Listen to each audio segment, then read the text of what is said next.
எசேக்கியேல் 33 அதிகாரம் எடுத்துக்கொள்வார். 7, 8, 9 இந்த 3 வசனங்கள் நம்ம சேர்ந்து வாசிப்போம். மனுபுத்திரனே, நான் உன்னை இஸ்ரவேல் வம்சத்தாருக்கு காவல்காரனாக வைத்தேன்.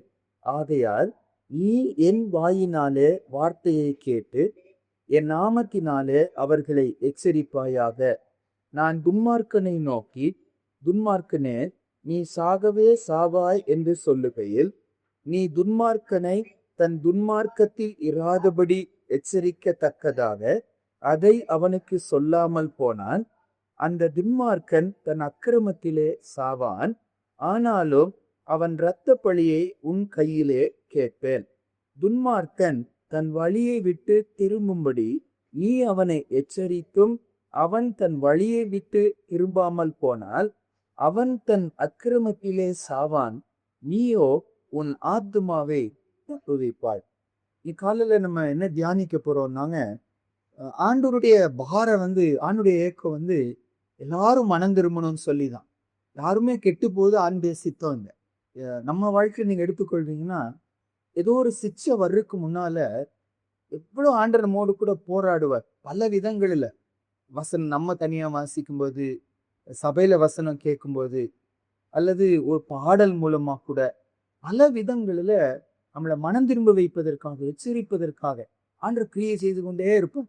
நம்ம கீழ்ப்படியாம போகும்போதுதான் இறுதியில ஒரு சிச்சையை கர்த்தர் என்ன செய்வார். அவ்வளவு ஈஸியா ஆண்டவன் சிச்சிக்கிறவர் அல்ல. ஆண்டவர் அவ்வளவு நேசிக்கிறவர், அவ்வளவு அன்புள்ளவர், அவ்வளவு இரக்கம் உள்ளவர். அதனால ஆண்டவர் நம்மோடு போராடி கொண்டேதான் இருப்பார். எப்படியாவது மனம் திரும்ப வைக்கணும், எப்படியாவது நம்மளை அழிவுக்குள்ள கொண்டு போக கூடாது. பைபிள் சொல்லுது, இஸ்ரவேலை ஆசீர்வதிப்பதே ஆண்டவருக்கு பிரியம் சொல்லி வசனம் சொல்லுது. நம்ம சிச்சிப்பது அவருக்கு விருப்பம் இல்லை. புலம்பல் புஸ்தகத்துல வாசிக்கும் போது, மனுபுத்திரர் அவர் வேண்டுமென்றே சஞ்சலப்படுத்துகிறவில்லையா, அவருக்கு அது சந்தோஷமே இல்லையா, நம்மளை சஞ்சலப்படுத்த அவருக்கு இஷ்டமே இல்லையா. ஆனாலும் அதுதான் வழின்னு வரும்போது அதையே செய்ய என்ன செய்தார் ஆண்டவர், ஆயத்தம் மாத்துறார். ஆனா இந்த மனம் திரும்புதல்ங்கிற ஒரு கர்த்தருடைய கிரியை நமக்குள்ள செய்வதற்காக ஆண்டவர் தேவனுடைய பிள்ளைகளை கர்த்தர் பயன்படுத்துகிறார். ஆண்டவர் நம்மோடு கூட அவர்களை அனுப்புகிறார், நம்மோடு கூட அவங்க பேசுகிறார். அந்த ஊழியர்களை கர்த்தர் நம்ம பக்கமா அனுப்புகிறார். அவங்க முழு நேரமாய் ஊழியர்களா இருக்க வேண்டிய கட்டாயமே அல்ல. யாரை கொண்டு கர்த்தர் நம்மோடு என்ன செய்ய முடியும், ஆண்டவரோடு நம்மோடு கூட பேச முடியும். எத்தனையோ தடவை அந்த வசனம் என்ன அர்த்தம் பிரதர் அப்படின்னு சொல்லி யாரோ கேட்கும்போது, யாரோ கேட்குறாங்க, வசனம் தெரியாதவங்க, அப்பதான் கர்த்தருக்குள்ள வந்தவங்க பைபிள் வசனத்தை கொண்டு இப்படி அர்த்தம் என்ன பிரதர்ன்னு கேட்கும்போது, அந்த வார்த்தை அவங்க மூலமா என்னோட ஆண்டவர் என்ன செய்தார், பேசுகிறார். அவர்கள் வசனமே தெரியாதவங்க, இப்பதான் கர்த்தருக்குள்ள வந்தவங்க, இப்பதான் பைபிள் வாசிக்க ஆரம்பிச்சிருக்கிறாங்க. அவர்களை கொண்டு அந்த வசனத்தை கொண்டு என்ன வாசிக்க வைக்கிறாரு, அர்த்தத்தை என்னன்னு சொல்லி கேட்க வைக்கிறாரு. எதுக்காக, என்னோடு கூட ஆண்டவர் என்ன செய்யற, அதை கொண்டு என்னோடு பேச விரும்புகிறார். அப்ப அந்த இடத்துல ஆண்டவர் அந்த சகோதரனை, அந்த சகோதரிய என் வாழ்க்கையில ஒரு காவல்காரனா என்ன செய்யற ஆண்டவர் அனுப்புகிறார். அவங்களுடைய ஆவிக்குரிய தரம் முக்கியம் இல்லை, அவங்க எவ்வளவு மெச்சூர் ஆனாங்க என்பது முக்கியம் இல்லை. கர்த்தர் அவர்கள் என்ன செய்யற ஆண்டு பயன்படுத்துக. இன்னைக்கு காலையில தியானிக்கிற தியானம் என்ன, நம்மை அந்த மாதிரி ஒரு பணியில கர்த்தர் பயன்படுத்தணும்னா நம்ம தாண்டி எதிர்பார்க்கிற ஒரு சில குணாதிசயங்களை இந்த 3 வசனங்கள்ல நம்ம பார்க்கிறோம். நம்ம எல்லாரையும் கர்த்தர் தன்னுடைய இந்த பெரிய தோட்டத்துல ஊழியக்காரரா, வேலைக்காரரா கர்த்தர் பயன்படுத்தி இருக்கிறார். அவங்களுடைய வேலையை அவங்க செஞ்சாதான் தோட்டம் அழகா வளரும். அவருக்கு ஏற்ற ஒரு அந்த எஜமான் வரும்போது, கனி பறிக்க வரும்போது அதுல பழம் இருக்கும், அவர் சந்தோஷப்படுவார். அப்ப ஏன் பங்கை நான் செய்யணும், எனக்கென்று ஒரு பங்கு இருக்கு, எனக்கென்று ஒரு ஊழியம் இருக்கு, நான் செய்து முடித்தாதான் எஜமான் வரும்போது அந்த கனியை கண்டு கட்ட சந்தோஷப்படுவார். அப்ப ஏன் பங்கை நான் சரியா நிறைவேற்றணும்னா என் ஆண்டவர் எதிர்பார்க்கிறது என்ன, இந்த பகுதியில ஒரு சில காரியங்களை பார்க்கிறோம். பாருங்க, 7ஆம் வசனத்தை மறுபடியும் ஒரு விஷயம் வாசிப்போம். மனுபுத்திரனே, நான் உன்னை இஸ்ரவேல் வம்சத்தாருக்கு காவல்காரனாக வைத்த. முதல் காரியம் இது சுயமாய் ஏற்படுத்தப்படுகிற காரியம் இல்லை. நானா உற்சாகப்பட்டு காரியங்களை செய்யும் போது அது மாம்சத்துல வரும். அங்க ஆணுடைய கிரியை அதிகமா என்ன செய்ய முடியாது, பார்க்க முடியாது.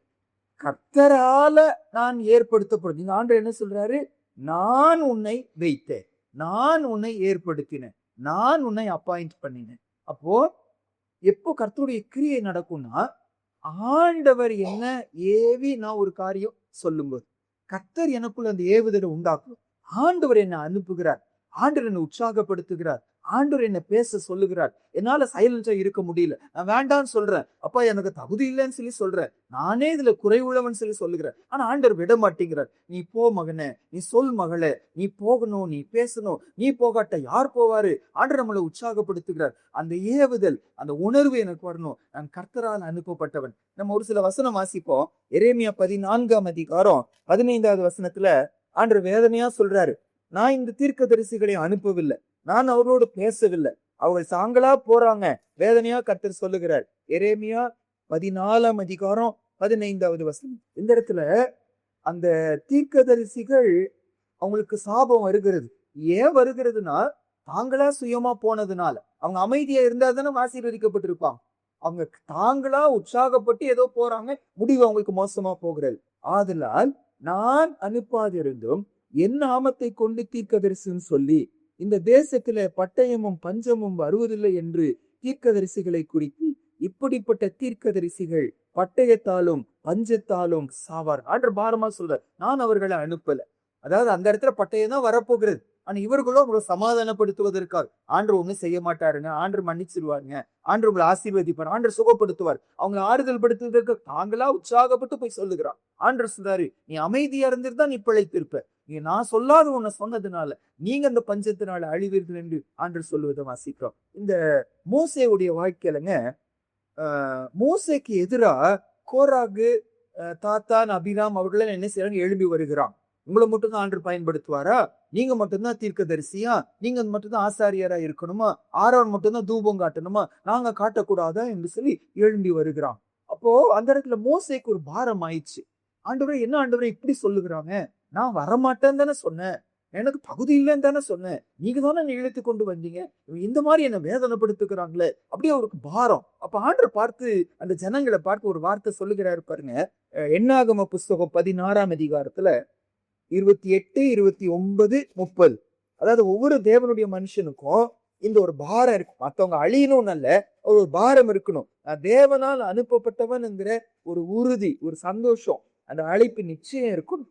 வாசிப்போம். அப்பொழுது மோசே, இந்த கிரியைகளை எல்லாம் செய்கிறதற்கு கர்த்தர் என்னை அனுப்பினார் என்றும் அவைகளை நான் என் மனதின்படியே செய்யவில்லை என்றும் எங்கள் எதினால் அறிவீர்கள் என்றால், சகல மனிதரும் சாகிறபடி இவர்கள் செத்து சகல மனிதருக்கும் நேரிடுகிறது போல இவர்களுக்கும் நேரிட்டால் கர்த்தர் என்னை அனுப்பவில்லை என்று அறிவீர்கள். கர்த்தர் ஒரு புதிய காரியத்தை நேரிட செய்வதால் பூமி தன் வாயை திறந்து இவர்கள் உயிரோடு பாதாளத்தில் இறங்கத்தக்கதாக இவர்களையும் இவர்களுக்கு உண்டான யாவையும் விழுங்கி போட்டதே. ஆனால் இந்த மனிதர் கர்த்தரை அவமதித்தார்கள் என்பதை அறிந்து கொள்வீர்கள் என்றான். மோசேக்கு தன்னுடைய அழைப்பை, கர்த்தர் தன்னை அனுப்பினார் என்பதை ப்ரூவ் பண்ணுவதற்கு இந்த இடத்துல அவ்வளவு வைராக்கியமா இருக்கிறத பார்க்கிறோம். அவ்வளவு பெரிய தேவனுடைய மனுஷன், அதுக்கு முன்னால ஆச்சரியமான காரியங்களை அவரை கொண்டு கர்த்தர் செய்திருக்கிறார். அந்த மோசேக்கு இந்த ஒரு உறுதிப்படுத்துதல் தேவைன்னா, எனக்கு உங்களுக்கு இவ்வளவு அதிகமாய் தேவை. நான் கர்த்தரால் அனுப்பப்பட்டவன், கர்த்தர் என்னை அனுப்புகிறார், நான் சுயமா போகல, மாம்சமா நான் போகல, மாம்சமா பேசல. இந்த ஒரு உறுதி ஒரு தேவனுடைய பிள்ளைக்கு தேவை. நமக்கு நல்ல தெரிஞ்ச வசனம் எடுக்க கொண்டு வேண்டாம். ஏசாயா 43:21. இந்த ஜனத்தை எனக்கென்று ஏற்படுத்தினேன், இவர்கள் என் துதியை சொல்லி வருவாங்க. அவரால் நான் ஏற்படுத்தப்பட்டவன். இந்த ஒரு உறுதி எனக்கு இருக்கணும். இன்னொரு வசனம் வாசிப்போம். 1 தீமோத்தேயு 1ஆம் அதிகாரம் 12வது வசனம் வாசிப்போம். என்னை பலப்படுத்துகிற நம்முடைய கர்த்தராகிய இயேசு கிறிஸ்து என்னை உண்மை உள்ளவன் என்று எண்ணி இந்த ஊழியத்திற்கு ஏற்படுத்தினபடியால் அவரை ஸ்தோத்திரிக்கிறேன். ஆண்டவர் ஸ்தோத்திரம் பண்றாரு. ஆண்டவர் என்ன உண்மையுள்ளவன் என்று எண்ணி இந்த கனமான ஊழியத்துக்கு ஏற்படுத்தினார். இப்ப முதல் காரியம், எசேக்கியேல் 33ஆம் அதிகாரத்துல நம்ம கற்றுக்கொள்ளுகிற பாடம், நான் யாரையாவது மனம் திரும்ப வைக்கணும்னா, அல்லது மனம் திரும்புதலுக்குள்ள, ரட்சிப்புக்குள்ள, கர்த்தருடைய வார்த்தைக்குள்ள நடத்தணும்னா, நான் சுயமாய் போவேன்னா அந்த கிரியை நடக்க.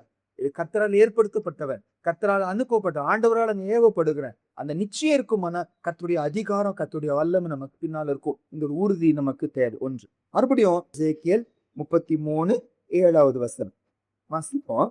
மனுபுத்திரனே, நான் உன்னை இஸ்ரவேல் வம்சத்தாருக்கு காவல்காரனாக வைத்தேன், ஆகையால் நீ என் வாயினாலே வார்த்தையை கேட்டு என் நாமத்தினாலே அவர்களை எச்சரிப்பாய் ஆக. இரண்டாவது, இதுல ஆண்டவர் கொடுக்கிற ஒரு வார்த்தை என்னன்னாங்க, என் வாயினாலே வார்த்தைகளை நீ கேட்டு, என் வாயினாலே வார்த்தைகளை கேட்டு அப்படின்னு என்ன அர்த்தம்னாங்க, அவர்களுக்கென்று கர்த்தர் இந்த வார்த்தைய வச்சிருக்காரு, கர்த்தர் இந்த வார்த்தையை அவர்களுக்கு கொடுக்கிறாரு என்கிற ஒரு உறுதியை பெற்றுக்கொண்டாதான் என்ன செய்ய முடியும், சொல்ல முடியும். அப்படின்னு என்ன அர்த்தம், ஒரு பிரச்சனையில யாரோ இருக்கிறாங்க, அந்த பிரச்சனைக்கு ஏற்ற ஒரு வசனம் ஒன்று சொல்லி நானா யோசித்து சொல்லும் போது பிரயோஜனமாக கர்த்தர் அவர்களுக்கு இந்த வார்த்தை என்ன செய்யறாரு, கொடுக்கிறார். ஆண்டவர் வாயினாலே கேட்டு என்ன செய்யணுமா, சொல்லணுமா. யாரோ ஒருத்தர் அன்னைக்கு சொல்லி, நம்ம ஐயா தான் சொல்லிட்டு இருந்தாங்க, அவங்க ஊழியங்களுக்கு நடத்தின ஒரு ஒரு பிரதர் வந்தாரா, என்ன ஊழியத்துல சேர்த்துக்கொள்ளுங்கய்யா அப்படின்னாங்களா. சொல்லிட்டு சொன்னாங்களா, நிறைய பிரசங்க குறிப்புகள் கையில வச்சிருந்தாராம், நிறைய பிரசங்க குறிப்புகள் வச்சிருந்தாராம். ஒவ்வொரு சிச்சுவேஷனுக்கு ஏற்றபடி, ஒரு சூழ்நிலைக்கு ஏற்றபடி நிறைய பிரசங்க குறிப்புகள் எழுதி எழுதி எழுதி எழுதி வச்சிருந்தார். அவர் நூத்துக்கணக்கான அந்த மாதிரி பிரசங்க குறிப்புகள் வச்சிருந்தார். சொன்னாரா, நான் எல்லாத்துக்கும் ஆயத்தமா இருக்கிறேங்க, அது டெத் ஆனாலும், பிறந்த நாள் ஆனாலும், கல்யாணம் ஆனாலும், என்ன பிரச்சனை எல்லாத்துக்கும் ஏற்ற வசனங்கள் என்ன செய்யறேன், எல்லாத்துக்கும் ரெடி பண்ணி வச்சிருக்கிறேன். நான், நீ ஊழியத்துக்கு தகுதியானவனே அல்ல, எங்களோடு நீ சேர்வது நீ தகுதி, நீ போயிரு அப்படின்னு துரத்தி அமைச்சிட்டாரா. அவர் சொன்னாரா, இந்த மாதிரி ஒரு பிரசங்கியார கர்த்தர் என்ன செய்ய முடியாது, பயன்படுத்தவே முடியாது. அந்த சூழ்நிலைக்கு கர்த்தர் என்ன சொல்ல விரும்புகிறார் என்று சொல்லி அதை சொல்லுகிறவங்க தான் யாரு, பிரசங்கியா. அதை சொல்லுகிறவங்க தான் ஊழியர். தான் யூகித்து தான் நினைச்சு சொல்லுகிறவங்க கர்த்தரால் என்ன செய்ய முடியாது, பயன்படுத்த முடியும். அதெல்லாம் நின்றுட்டு ஆண்டவர் சொல்றாரு, என் வாயினாலே கேட்டு நீ என்ன செய்யணும் சொல்லும் போது அந்த இடத்துல என்ன உண்டாகும், மனம் திரும்புதல் உண்டாகும். ஒரு சில வசனம் வாசிப்போம். என்னாகமம் 12ஆம் அதிகாரம் 8வது வசனம்.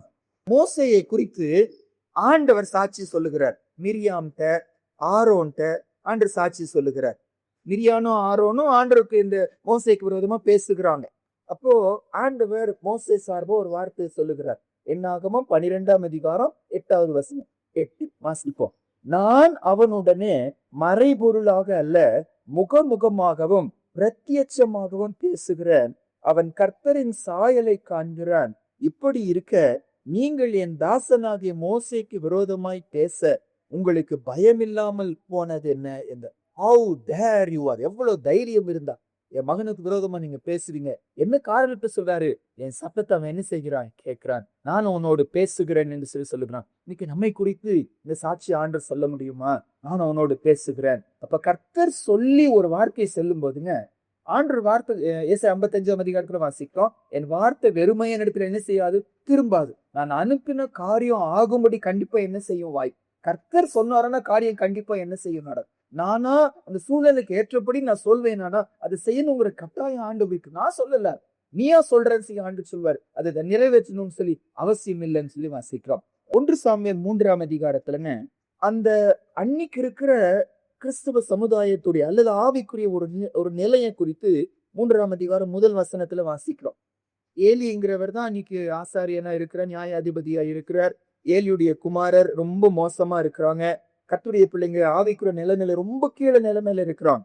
அப்போ அன்னைக்குரிய நிலைமை குறித்து 1 வசனத்துல வாசிக்கிறோம் பாருங்க. 1 சாமுவேல் 3ஆம் அதிகாரம் 1 வசனம் வாசிப்போம். சாமுவேல் என்னும் பிள்ளையாண்டான் ஏலிக்கு முன்பாக கர்த்தருக்கு பணிவிடை செய்து கொண்டிருந்தான்.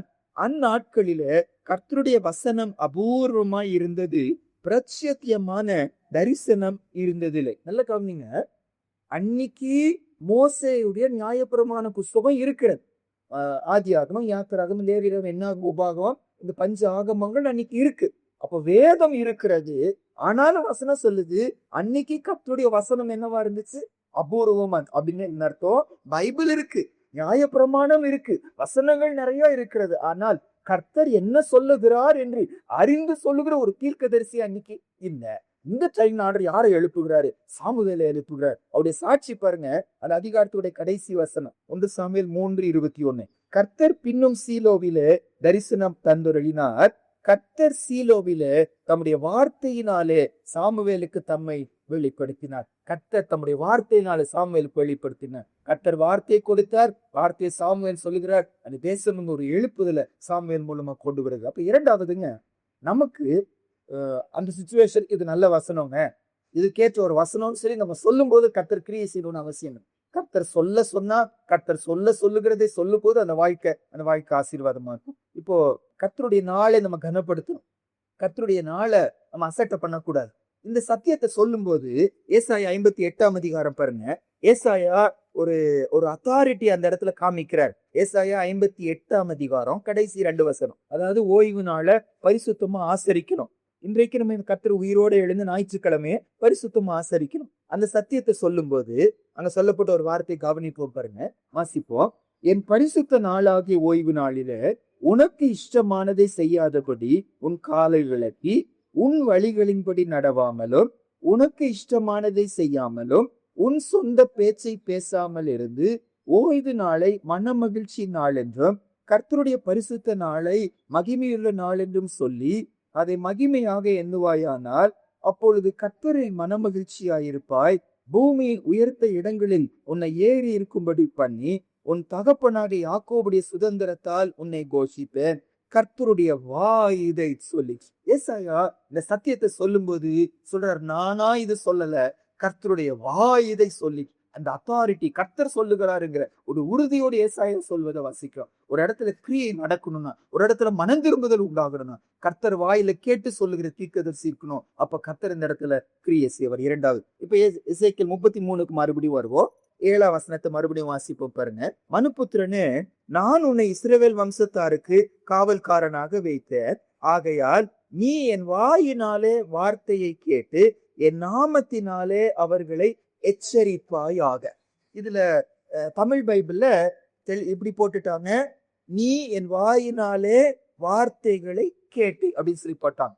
ஆங்கில ஒரு சில நல்ல மொழிபெயர்ப்புல என்ன சொல்லி போட்டிருக்கு, 2 வித்தியாசமான வார்த்தை. அதை நம்ம எடுத்துக்கொள்ளப்போம். என்ன வித்தியாசமான வார்த்தைகள்னா, always hear to what I say. எப்பொழுதும் நான் சொல்றதை மட்டும்தான் கேட்டு நீ என்ன செய்யணும் சொல்லணும். எப்பொழுதும் என்ன சூழ்நிலை ஆனாலும் சரி, எப்பொழுதும் நான் சொல்வதை கேட்டு மட்டும்தான் நீ என்ன செய்யணும் சொல்லணும். அப்படின்னு அர்த்தம் என்ன? கெஸ் பண்ணி என்ன செஞ்சிடாத, நீ சொல்லிடாத. ஆண்டவர் பாரமா எரேமியா புஸ்தகத்துல ஒரு வார்த்தை சொல்லுவார் பாருங்க. எரேமியா 23ஆம் அதிகாரம் 16வது வசனம் வாசிப்போம். உங்களுக்கு தீர்க்க தரிசனம் சொல்லுகிற தீர்க்கதரிசிகளின் வார்த்தைகளை கேளாதிருங்கள், அவர்கள் உங்களை வீண் பெருமை கொள்ளும்படி செய்கிறார்கள். கர்த்தருடைய வாக்கை அல்ல, தாங்கள் யூகித்த தரிசனத்தை சொல்லுகிறார்கள் என்று சேனைகளின் கர்த்தர் சொல்லுகிறார். ஆண்டவர் பாரப்படுறாரு, தாங்கள் யூகித்து சொல்லுகிறாங்க, கற்பனை பண்ணி சொல்லுகிறாங்க, தாங்களா உணர்ச்சி வசப்பட்டு சொல்லுகிறாங்க. ஆண்டவர் பாரமா சொல்லுகிற வார்த்தை என்ன? ஒரு காவல்காரனா, ஒரு ஜனங்கள் மனம் திரும்பும்படி கர்த்தர் என்ன பயன்படுத்தணும். ஆரம்பத்திலே சொன்ன, இது ஒரு முழு நேரமா ஊழியனா இருக்கணும்னு அவசியம் இல்லை, ரொம்ப வளர்ந்தவர்களா இருக்கணும்னு அவசியம் இல்லை. கர்த்தர் யாரையும் என்ன செய்ய முடியும்? பயன்படுத்த முடியும். ஒரு காகத்தை கொண்டு எலியாவை ஆண்டவர் என்ன செய்தார்? போஷித்தார். அவ்வளவு பெரிய தீர்க்கதரிசி இந்த பிழையாம். அந்த பிழையாமை உணர்த்தும்படி ஆண்டவர் யாரை பயன்படுத்தினார்? ஒரு டாங்கிய, ஒரு கழுதையை கர்த்தர் பயன்படுத்தினார். அப்ப நான் ஒரு கழுதையா கூட இருக்கலாம், நான் காகமா கூட இருக்கலாம். ஆனா கர்த்தர் கையில ஆண்டவரே நீங்க பேசுங்கன்னு இருக்கும்போது, ஆண்டவர் வார்த்தையை கேட்டு நம்ம சொல்லும் போது அந்த இடத்துல நிச்சயமா எந்த ஒண்ணு மனம் திரும்புதல் உண்டாகும். ஆனா யூகித்து சொல்லிவிடக்கூடாது. வசனம் சொல்லுது, ஆல்வேஸ் ஹியர் ஃப்ரம் மீ. என்ன சூழ்நிலை ஆனாலும் சுயமா பேசிடாதீங்க, ஞாபகம் வருகிறத சொல்லிடாதீங்க, நீங்க உணர்த்தப்படுகிறத சொல்லிடாதீங்க. என்கிட்ட கேட்டு மட்டும் என்ன செய்யுங்க, நீங்க சொல்லுங்க. கர்த்தர் சொல்லலைன்னா நம்ம சொல்லாத தீர்க்கதரிசிகளா இருக்கணும். ஒரு திருப்திப்படுத்துவதற்காக நம்ம பேசி விடக்கூடாது. ஆண்டவர் எனக்கு வார்த்தையை கொடுக்கல, கர்த்தர் எனக்கு சொன்னாதான் நான் சொல்ல முடியும், அந்த ஒரு வைராக்கியம் நமக்கு இருக்கணும். Always hear from me. அடுத்ததுங்க, இன்னொரு மொழிபெயர்ப்புல என்ன போட்டிருக்கு? whenever you hear from me or the moment you hear from me. என்கிட்ட நீங்க கேட்கும் போது நீங்க என்ன செய்யணும்? நீங்க சொல்லணும். இந்த வார்த்தைக்கு அர்த்தம் என்னன்னாங்க, அவசரப்பட்டு என்ன செய்யாதீங்க, நீங்க சொல்லிடாதீங்க. அவர் ஒரு நேரத்துல சொல்லுவார், அவர் ஒரு டைம்ல சொல்லுவார். அவர் சொல்லுகிற நேரத்துல நீ என்ன செய்யணும்? சொல்லணும். அவருடைய நேரம் கரெக்டா இருக்கும். ஆண்டவர் ஒரு நாள் அவசரப்படவும் மாட்டார், லேட் பண்ண மாட்டார். இந்த எரேமியா புஸ்தகத்துல ஒரு அழகான சம்பவம் பாருங்க, நம்ம வாசிச்சிருவோம். எரேமியா 42ஆம் அதிகாரத்துல எரேமியா தீர்க்கதரிசிட்டு வந்து ஜனங்க வந்து கர்த்தருடைய வார்த்தையை கேட்கிறாங்க.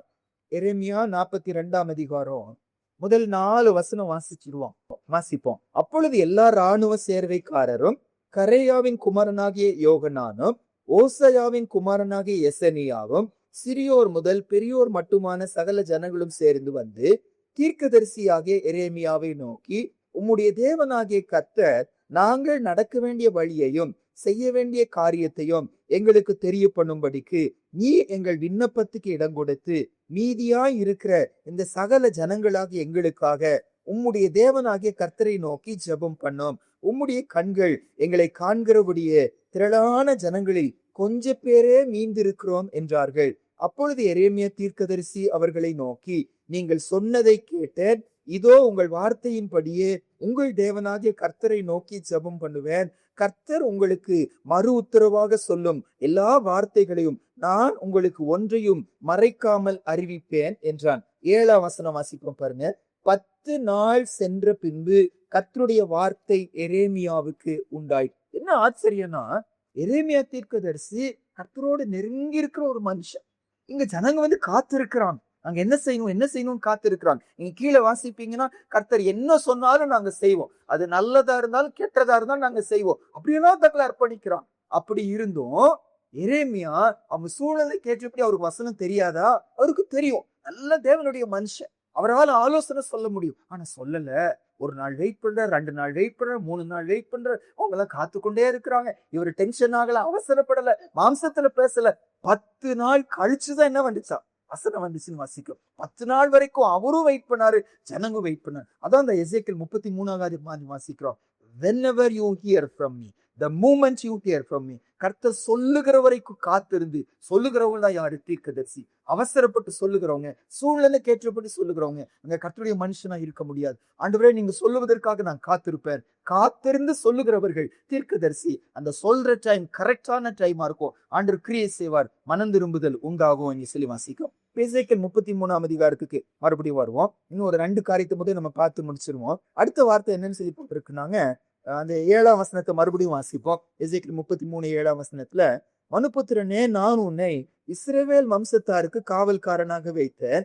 ஆகையால் நீ என் வாயினாலே வார்த்தைகளை கேட்டு என் நாமத்தினாலே அவர்களை எச்சரிப்பாயாக. பாருங்க, என் நாமத்தினாலே அவர்களை உற்சாகப்படுத்து, என் நாமத்தினாலே அவர்களை தேற்று, என் நாமத்தினாலே அவர்களை ஆறுதல் படுத்து, அவர்களை பலப்படுத்துன்னு சொல்லி சொல்லல.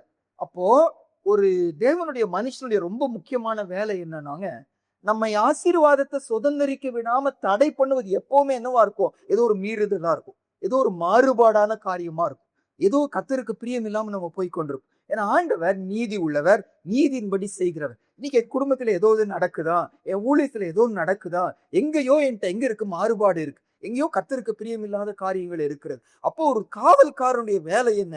எங்க தவறுகிறான் என்பதை காவல் காத்து சொல்லுவதுதான் ஒரு ஊழியனுடைய வேலை. இப்ப ஆண்டு இந்த இடத்துல சொல்றாரு, எச்சரிப்பது ஒரு காவல்காரனுடைய வேலை. நீங்க கீழே வாசிப்பீங்கன்னா, எச்சரிப்பை கேட்டு மனம் திரும்பினா அவர்கள் பிழைப்பாங்க. அவங்க எச்சரிப்பை கேட்டு மனம் திரும்பலன்னா ஆத்மா அழிஞ்சு போயிரும். ஆனா நீங்க எச்சரித்ததுனால உன் ஆத்மாவை நீ காத்துக்கொள்வாய். ஆனா நீ எச்சரிக்காம போயிச்சா அந்த ரத்தப்பழி உன்னிடத்தில் கேட்கப்படும் கீழே சொல்லி சொல்வார். நம்மகிட்ட ஆண்டு எதிர்பார்க்கிறது என்ன? எச்சரிக்கை செய்வது ஒரு தேவனுடைய மனுஷனுடைய வேலை. வார்னிங் கொடுப்பது. இப்போ எங்கேயோ போறோம், அங்க பெரிய போர்டு போட்டிருக்காங்க, இங்க இவ்வளவு கிலோவாட் பவர் இருக்கிறது, எச்சரிக்கைன்னு சொல்லி போட்டிருப்பாங்க. ஒரு வீட்டுல போட்டிருப்பாங்க, நாய்கள் இருக்கு, எச்சரிக்கைன்னு சொல்லி போட்டிருப்பாங்க. இந்த இடத்துல போட்டிருப்பாங்க, இந்த ரோடு வேலை செய்வது, இந்த வழியில போகாதீங்க, மாற்று வழியில போங்கன்னு எச்சரிக்கை கொடுத்திருப்பாங்க. அந்த மாதிரி எனக்கு உங்களுக்கு அவங்க வழி நடத்தி போவது நம்முடைய வேலை இல்லை, எச்சரிப்பை கொடுப்பது ஒரு வேலை. இந்த வழியில போனா அழிவு இருக்கு, இந்த வழியில போனா ஆசீர்வாதம் இருக்கு, எச்சரிக்கை கொடுப்பது நம்முடைய வேலை. பல நேரம் எச்சரிக்கை செய்வதை பலர் என்ன செய்ய மாட்டாங்க, விரும்ப மாட்டாங்க. இப்போ ஒரு சிலர் நம்ம சபைகளில சொல்லுவாங்க, ஒரு சில பிரச்சனைக்கு ஒரு சிலர்கிட்ட போவாங்க. இந்த பிரதர்கிட்ட போனா இப்படிதாங்க சொல்லுவாங்க, இங்க கேட்காதீங்க, இதை அங்க போன் பண்ணி கேளுங்க, அவங்க சரின்னு சொல்லி சொல்லுவாங்கன்னு சொல்லி சொல்லுவாங்க. அப்படி எல்லாம் நம்ம இருக்கக்கூடாது. நம்முடைய வேலை என்ன? ஆண்டவர் எனக்கு என்ன பேசுறாரோ அது எச்சரிக்கையா இருந்தா அது எச்சரிக்கை பண்றவர்களா இருக்கணும். ஒரு வசனம் வாசிப்போம் பாருங்க. 1 கொரிந்தியர் 10ஆம் அதிகாரத்துல 11வது வசனம். பைபிள் முழுசும் நமக்கு எழுதப்பட்ட பல நோக்கங்கள்ல ஒரு முக்கியமான நோக்கத்தை அந்த இடத்துல ஆண்டவர் எழுதுகிறார். வாசிப்போம். இவைகள் எல்லாம் திருஷ்டாந்தங்களாக அவர்களுக்கு சம்பவித்தது, உலகத்தின் முடிவு காலத்தில் உள்ள நமக்கு எச்சரிப்பு உண்டாகும்படி எழுதப்பட்டும் இருக்கிறது. இதுக்கு முன்னால இஸ்ரவேல் ஜனங்களுடைய வாழ்க்கையை சொல்லிட்டு வர்றார். அவங்க இச்சித்தாங்க, அதனால அழிக்கப்பட்டாங்க.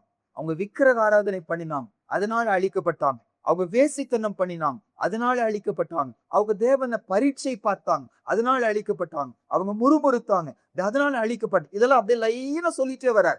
சொல்லி முடிச்சுட்டு ஏதை சொல்றாருன்னா, கடைசி காலத்துல உங்களுக்குள்ள வேசித்தனம் வர வாய்ப்பு இருக்கிறது, இச்சை வர வாய்ப்பு இருக்கிறது, விக்கிரக ஆராதனை வர வாய்ப்பு இருக்கிறது, முறுமுறுக்க வாய்ப்பு இருக்கிறது. எச்சரிப்பு உண்டாகும்படி எழுதப்பட்டிருக்கிறது. அப்ப நம்ம ஆண்டு எதிர்பார்க்கிறது மற்றவங்க வாழ்க்கையில மனந்திருப்புதல் உண்டாகணும். ஆண்டவனை எச்சரிப்பின் சத்தமா கர்த்தர் என்ன செய்யணும், என்ன பயன்படுத்தணும். ஒரு காவல்காரனுடைய முக்கியமான வேலை எச்சரிக்கை. இது என்ன காவல்காரன் என்பது இன்னைக்கு நமக்கு அவ்வளவு புரிந்து கொள்ள முடியாது. அன்றைக்கு அந்த காம்பவுண்ட் வால்ல மேல நீங்க ஒரு சில ஊர்ல எல்லாம் போகும்போது இப்ப கூட ஆர்மி கிரில் எல்லாம் பாத்தீங்கன்னா மேல இடத்துல அங்க நின்று கொண்டே இருப்பான், சுத்தி கவனித்து கொண்டே இருப்பாங்க. பழைய காலத்துல ரொம்ப முக்கியமா இருந்துச்சு. எதிரி வருவதை தூரத்திலிருந்தே பார்த்து எதிரி வருவாங்கன்னு உடனே இவங்க என்ன செய்வாங்க, எச்சரிப்பு இங்க இருக்கிற ராணுவத்துக்கு கொடுப்பாங்க. வரப்போகிறது, ஆர்மி வர்றாங்க, எதிரி வருகிறாங்க, ஆபத்து வருகிறது என்று சொல்லி அந்த காவல்காரன் பார்த்து இங்க இருக்கிற ஜனங்களை என்ன செய்யணும், எச்சரிக்கணும். எனக்கு உங்களுக்கு கற்றுக் கொடுக்கப்பட்ட ஒரு பெரிய வேலை. இந்த வழியில போவீங்கன்னா முடிவு நரகமாய் போயிடும். இந்த மாதிரி முடிவு எடுப்பீங்கன்னா நீங்க சாத்தானுக்கு இடம் கொடுத்துருவீங்க. இந்த மாதிரி முடிவு எடுப்பீங்கன்னா உங்க வாழ்க்கை ஆசீர்வாதமா இருக்காது. சொல்ல வேண்டியது நம்ம எல்லாருடைய கடமை. எச்சரிப்பு உண்டாகும்படி கர்த்தர் நமக்கு வார்த்தையை கொடுக்கிற. கடைசியா எசேக்கியேல் 33:7 இன்னொரு வார்த்தை பாருங்க. அது ஒரு வார்த்தை கவனிச்சு முடிச்சிருவோம். மனுபுத்திரனே, நான் உன்னை இஸ்ரவேல் வம்சத்தாருக்கு காவல்காரனாக வைத்தேன். ஆகையால் என் வாயினாலே நீ வார்த்தையை கேட்டு என் நாமத்தினாலே அவர்களை எச்சரிப்பாயார். கடைசியா கவனிக்க வேண்டிய ஒரு வார்த்தை, என் நாமத்தினாலே நீ அந்த வார்த்தைகளை சொல். அப்படின்னு என்ன அர்த்தம், அந்த மகிமை உனக்கு எடுத்துக்கொள்ள கூடாது. இப்ப நம்ம யாருக்கோ எச்சரிக்கை கொடுக்கிறோம், அதனால அவங்க பாதுகாக்கப்படுகிறாங்க, அவங்க வாழ்க்கை ஆசீர்வாதமா வாருகிறது. அப்ப அவங்க நம்மளதான் வந்து என்ன செய்வாங்க, நீங்க மட்டும் அன்னைக்கு சொல்லலைன்னாங்க, நீங்க மட்டும் எனக்கு எச்சரிக்கிறேன்னா நான் எப்படியோ போயிருப்பேன், நீங்க எச்சரிச்சீங்க நன்றின்னு சொல்லி சொல்லும்போது மகிமை நமக்கு என்ன செய்ய எடுத்துக்கொள்ள கூடாது. இது அவர் நாமத்தினாலே சொன்னது, இது அவருக்கு தான் என்ன செய்யணும், மகிமை கொடுக்கணும். நமக்கு கனத்தை எடுக்கக்கூடாது. அவர் நாமத்தினால அவருக்கு மகிமை வரும்படி நம்ம சொல்லுகிறவர்களா இருக்கணும். அது மாத்திரம் இல்ல, அவர் நாமத்தினால சொல்லும்போது பொறுப்பு என்னுடையதல்ல. அவர் சொல்ல சொன்னார், நான் சொன்னேன், அதனுடைய விளைவுகள் அவர் பார்த்து கொள்வார். நான் கவலைப்படணும்னு அவசியம் இல்லை. நானா சொன்னாதான், நான் சொல்லி ஒருத்தர் ஏதாவது செய்வாங்கன்னாதான் பொறுப்பு நம்ம மேல இருக்கு. நம்ம பொறுப்பு இல்லை. கர்த்தர் சொல்றார், நம்ம சொல்றோம். அவங்க கீழ்ப்படிச்சா அவங்களுக்கு ஆசீர்வாதம், கீழ்ப்படினா அவங்களுக்கு சாபம். அப்ப இந்த உணர்வோடு கூட நான் ரெஸ்பான்சிபிலிட்டியை கர்த்தர் மேல போடணும், அவர் நாமத்தினால சொல்லணும். ஒரே ஒரு வசனம் மட்டும் ஆசீர்வாத சார்பா 2 கொரிந்தியர் 5:20 இந்த மாதிரி கர்த்தர் நாமத்தினாலே சொல்லுவதற்கு பைபிள் கொடுக்கிற ஒரு பெயர் தான் என்னன்னா ஸ்தானாதிபதி அல்லது அம்பாசிடர் என்று சொல்லி வாசிப்போம். ஆனபடியினாலே தேவனானவர் எங்களை கொண்டு புத்தி சொல்லுகிறது போல நாங்கள் கிறிஸ்துவுக்காக ஸ்தானாபதிகளாய் இருந்து தேவனோடே ஒப்புரவாகுங்கள் என்று கிறிஸ்துவின் நிமித்தம் உங்களை வேண்டிக் கொள்கிறோம். நாங்க ஏதோ உங்க மேல பாரம் கொண்டு சொல்லுகிறோம் நினைச்சிடாதீங்க. எங்களுக்கு ஏதோ உங்க ஆத்துமா மேல கரிசனை இருக்குன்னு நினைச்சிடாதீங்க. கிறிஸ்துவின் நிமித்தம் சொல்லுகிறோம். அவர் சொல்லுகிறாரு, அவர் இடத்துல இருந்து நாங்க சொல்லுகிறோம், அவருடைய ஸ்தானாபதிகளை சொல்லுகிறோம். இப்ப கர்த்தர் நம்ம பயன்படுத்த விரும்புகிற இந்த வாரத்தின் ஆரம்பத்துல இந்த வார்த்தை கொடுத்து அனுப்புறாருன்னா இந்த வாரத்துல கர்த்தர் நம்மை பயன்படுத்துவாரு. நம்ம மூலமா ஒரு சிலர் மனம் திரும்புவதற்குள்ள வருவாங்க, ஒரு சிலர் அழிவிலிருந்து காப்பாற்றப்படுவாங்க, ஒரு சிலர் பிசாசுக்கள் வெளியே கொண்டு வருவாங்க. ஆனா கர்த்தர் கையில இருக்கிற பாத்திரமா இருக்கணும். நமக்கு மகிமை எடுத்துக்கொள்ள கூடாது, அவருக்குதான் மகிமை கொடுக்கணும். சுயமா பேசி விடக்கூடாது, யூகித்து சொல்லி விடக்கூடாது. அவர் சொல்ற வரைக்கும் வெயிட் பண்ணணும், அவசரப்படக்கூடாது. அப்ப மனம் திரும்புதல் உண்டாகும். நம்ம ஜெபிப்போம், ஆண்டுட்டு ஒப்பு கொடுப்போம். இந்த நாளுக்குள்ள போறோம். ஆண்டவரே, இன்னைக்கு நீங்க எங்களை பயன்படுத்தி சித்தம் கொள்ளுகிறீங்க, நீங்க எங்களையும் பயன்படுத்துவீங்க. நாங்க உங்க கையில இருக்கிற பாத்திரமா இருக்கு உதவி. மகா பரிசுத்தமுள்ள நல்ல தகப்பனே, ஆண்டவரே, இந்த கால வேளைக்காக நாங்க செலுத்துகிறோம். அப்பா, நாங்க எதற்குமே தகுதி இல்லாத பாத்திரம் தான் ஏசப்பா. ஆனா நீங்க பயன்படுத்துவதற்கு எஜமானுக்கு உபயோகமாக பாத்திரம் என்று சொல்லத்தக்க தகுதி எங்களுக்கு இல்லை ஆண்டவரே. ஆனா எங்களையும் உன்னுடைய அன்பினால தகுதிப்படுத்துகிறீங்க, எங்களையும் ஏற்படுத்துகிறீங்க, எங்களையும் நம்பி வார்த்தை கொடுக்குறீங்க, எங்களோடு பேசுகிறீங்க, எங்களை பார்த்து சொல்லுகிறீங்க, உன்னை காவல்காரியாய் நான் ஏற்படுத்தி இருக்கிறேன் என்று சொல்லி. இந்த கனமான ஊழியத்துக்கு தகுதி உள்ளவர்கள் அல்ல ஏசப்பா. ஆனா எங்களை தகுதி கொடுத்தும்படி எங்க விரும்பி நீ காலையில அனுப்பின வசனத்துக்காக சொல்லுறோம். இந்த வசனத்தின் அடிப்படையில உங்க வாழ்க்கையை நாங்க அர்ப்பணிக்கிறோம். உம்மால அனுப்பப்பட்டவர்களா உங்க வாயிலிருந்து கேட்டு எப்பொழுதுமே உம்மிடத்திலிருந்து கேட்டு நீங்க சொல்லுகிற வரைக்கும் காத்திருந்து ஜனங்களை எச்சரிக்கவும் உடைய நாமத்தினாலே சொல்லவும், சுயமா மாம்சமா யூகித்து சொல்லாம கர்த்தருடைய வார்த்தையை சொல்லவும் ஆண்டவரே எங்களுக்கு கிருபை கொடு. அதனால வருகிற கனம், அதனால வருகிற எல்லாமே அது உமக்கே செலுத்துகிறவர்களா கிருபை கொடுங்க. அதனால இந்த வாரங்களில் இந்த நாட்களில மனம் திரும்புதல் உண்டாவதற்காக ஸ்தோத்திரம். பிசாசின் கையிலிருந்து ஜனங்கள் விடுதலையாக்கப்படுவதற்காக ஸ்தோத்திரம். மனம் திரும்புதல் உண்டாவதனால பரலோகங்கள சந்தோஷம் உண்டாவதற்காக ஸ்தோத்திரம். எங்க குடும்பங்களிலும் இன்னைக்கு நீங்க பயன்படுத்த போறீங்க. எங்களை சானாபதியாய் பயன்படுத்த போறீங்க. எங்க ஊழியங்களில நீங்க எங்களை பயன்படுத்த போறீங்க. எங்க வேலை ஸ்தலத்துல எங்களை பயன்படுத்த போறீங்க. அதற்காக நன்றி அப்பா. எப்பொழுதுமே சென்சிட்டிவா இருந்து கர்த்தரோடு இணைஞ்சு நின்று கர்த்தருடைய வார்த்தை சொல்லுகிறவர்களா இணைந்து பயன்படுத்துங்க. துதி கன மகிமை உமக்கு செலுத்துகிறோம். இயேசுவின் மூலம் ஜெபிக்கிறோம் நல்ல பிதாவே. ஆமென்.